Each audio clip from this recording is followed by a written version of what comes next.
In this video, I will be showing you how to get started with Perplexity AI. Let's get started. I'll start by opening my browser and typing Perplexity into the address bar to find the official site. Once the search results load, I'll scroll down and click on the main link for perplexity.ai to head to the homepage. As the page opens, you'll see a clean, minimalist search interface with a sign-in prompt appearing on the right. I'm going to close out this small Google notification first to clear my view. Now, I'll click on Continue with Google to sign in and sync my account.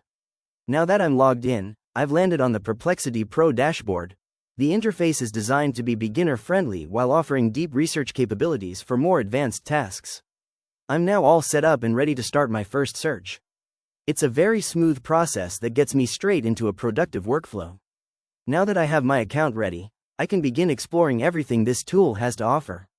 If you found this walkthrough helpful, please consider liking the video and subscribing for more quick tips and tutorials.